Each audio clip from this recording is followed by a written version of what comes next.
नमस्कार दोस्तों, यह एनसीईआरटी की एनसीईआरटी की एनसीईआरटी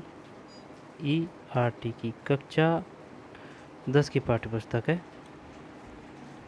हैं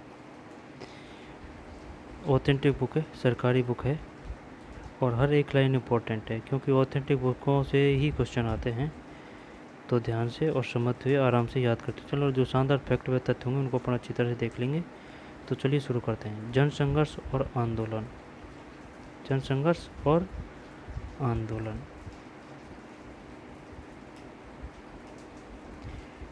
पिछले अध्याय में हमने पढ़ा कि लोकतंत्र में सत्ता का बंटवारा क्यों जरूरी है और सरकार के अलग अलग अंग।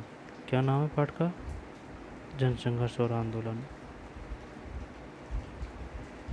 पिछले अध्याय में हमने पढ़ा कि लोकतंत्र में सत्ता का बंटवारा क्यों जरूरी है और सरकार के अलग अलग अंग तथा विभिन्न सामाजिक समूह कैसे सत्ता में हिस्सेदारी करते हैं। इस अध्याय में हम इसी पिछली चर्चा को आगे बढ़ाते हुए देखेंगे कि सत्ताधारी स्वच्छंद नहीं है, अपने ऊपर पड़ने वाले प्रभाव और दबाव से वे मुक्त नहीं रह सकते। लोकतंत्र में अमूमन हितों और नज़रियों का टकराव चलते रहता है।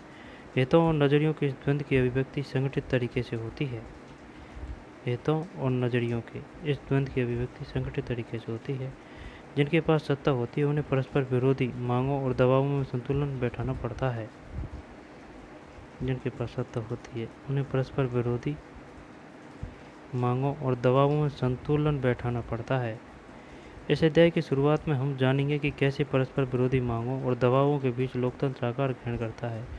इस चर्चा के क्रम हम यह भी जानेंगे कि आम नागरिक विभिन्न तरीकों तथा संगठनों के सहारे लोकतंत्र में अपनी भूमिका निभाते हैं। अध्याय में हम राजनीति को प्रभावित करने के अप्रत्यक्ष तरीके यानी दबाव समूह और आंदोलनों की चर्चा करेंगे। इस तरह हम अगले अध्याय की बातों के लिए तैयार होंगे जिसमें राजनीतिक सत्ता को राजनीतिक दलों के जरिए नियंत्रित करने यानी राज सत्ता को नियंत्रित करने के प्रत्यक्ष तरीके की चर्चा की गई है। राजनीतिक दलों के जरिए नियंत्रित करने यानी राज सत्ता को नियंत्रित करने के प्रत्यक्ष तरीके की चर्चा की गई है। नेपाल और बोलिविया में जनसंघर्ष।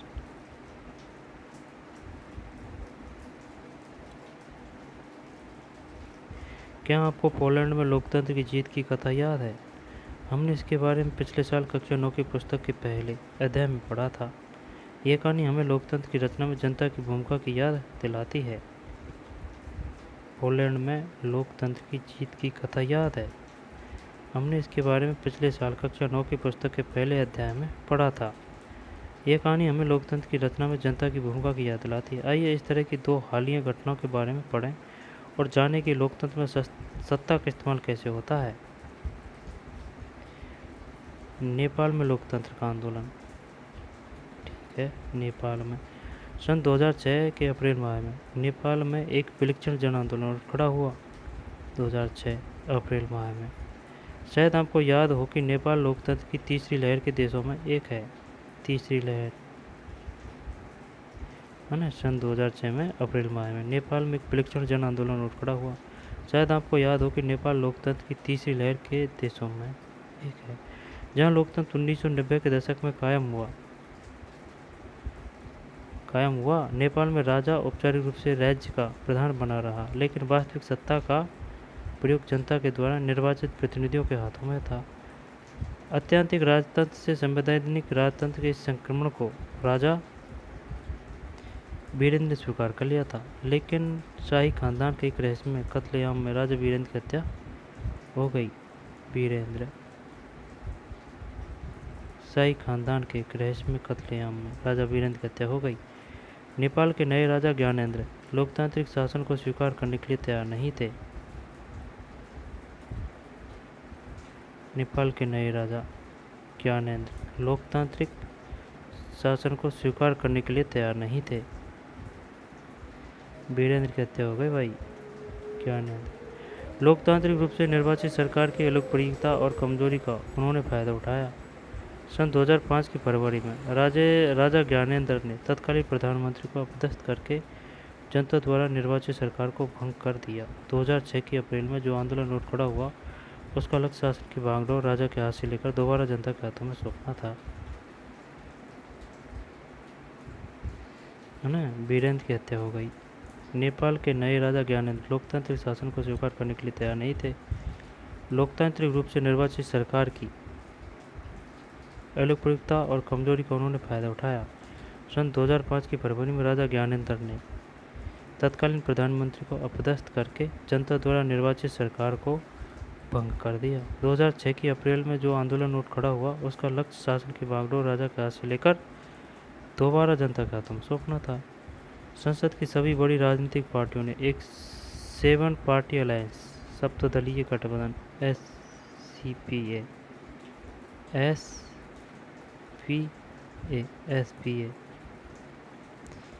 7 पार्टी अलायंस 7 पार्टी अलायंस किससे संबंधित है? नेपाल से।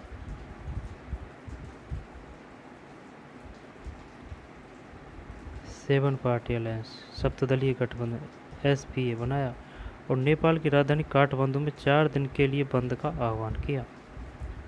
नेपाल की राजधानी काठमांडू में इस प्रतिरोध ने जल्द ही अनिश्चितकालीन बंद का रूप ले लिया और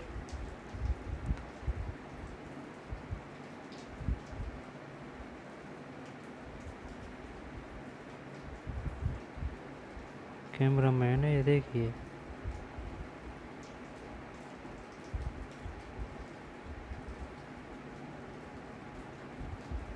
बहुत तगड़ी भीड़ है यार, नौजवान ज़्यादा है, नौजवान ज़्यादा है भाई, 17 से 55 तक के।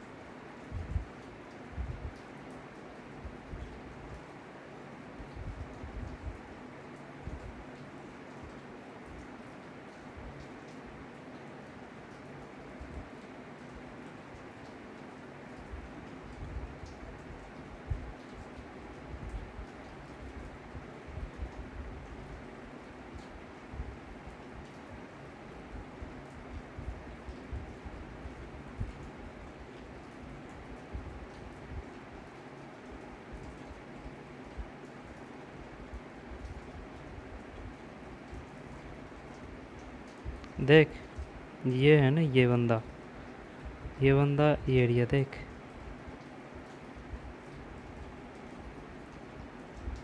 ये एरिया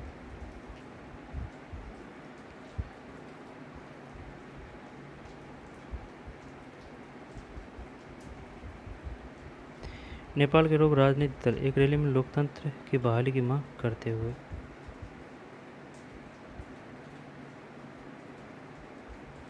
सेवक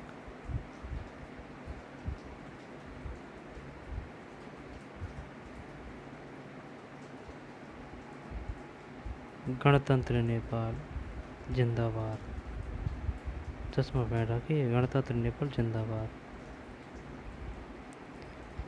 इसमें माओवादी बागी तथा अन्य संगठन भी साथ हो लिए। माओवादी बागी लोग कर्फ्यू तोड़कर सड़कों पर उतर आए। तकरीबन 1 लाख लोग रोजाना एकजुट होकर लोकतंत्र की बहाली की मांग कर रहे थे और लोगों की इतनी बड़ी तादाद से के आगे सुरक्षा बलों की एक न चल सकी। 21 अप्रैल के दिन आंदोलनकारियों की संख्या 3 से 5 लाख तक पहुंच गई। 21 अप्रैल, और आंदोलनकारियों ने राजा को अल्टीमेटम दे दिया। राजा ने आधे अधूरे मन से कुछ रियायत देने की घोषणा की, जिसे आंदोलन के नेताओं ने स्वीकार नहीं किया। नेता अपनी मांगों पर अड़िग रहे। संसद को बहाल किया जाए, सर्वदलीय सरकार बने तथा एक नई संविधान सभा का गठन हो। 24 अप्रैल 2006। ये बात कब की है? 21 अप्रैल 24 अप्रैल 2006, है ना। अल्टीमेटम का अंतिम दिन था। इस दिन राजा तीनों मांगों को मानने के लिए बाध्य हुआ। एसपीए ने गिरिजा प्रसाद कोइराला को अंतरिम सरकार का प्रधानमंत्री चुना। संसद फिर बहाल हुई और इसने अपनी बैठक में कानून पारित किए। इन कानूनों के सहारे राजा की अधिकांश शक्तियां वापस ले ली गई। नई संविधान सभा के निर्वाचन के तौर तरीकों पर एसपीए और माओवादियों की सहमति बनी।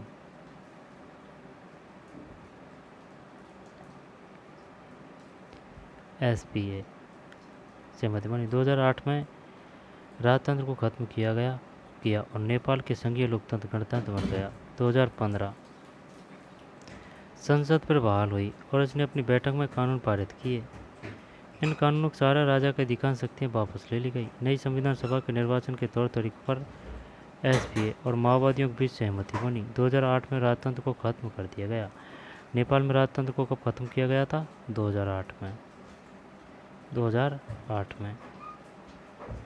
2015 में यहाँ एक नए संविधान को अपनाया गया। नेपाल के लोगों का यह संघर्ष पूरे विश्व के लोकतंत्र प्रेमियों के लिए प्रेरणा का स्रोत है। 2015 में एक नए संविधान। बताइए नेपाल में संविधान को कब अपनाया गया था? 2015 में। राजतंत्र को ख़त्म कब किया गया था नेपाल में? 2008 में। एसपीए का पूरे नाम क्या है? एसपीए का मतलब है, देख, सर्वदलीय सेवन पार्टी है। एस से सेवन, SPA। एस से सेवन, P से पार्टी, A से अलायंस।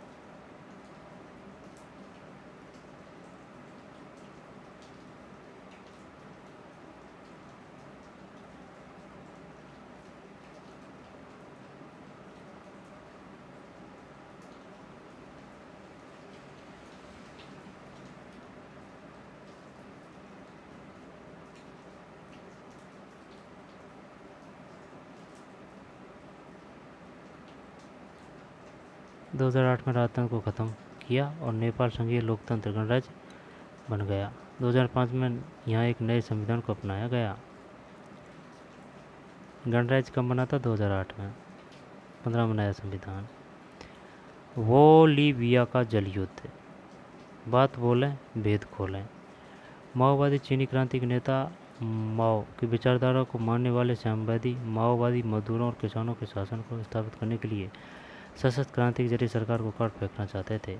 माओवादी चीनी क्रांति के नेता माओ की विचारधारा को मानने वाले साम्यवादी माओवादी मजदूरों और किसानों के शासन को स्थापित करने के लिए सशस्त्र क्रांति के जरिए सरकार को काट फेंकना चाहते थे। बोलीविया का जल युद्ध। बोलीविया का जल युद्ध।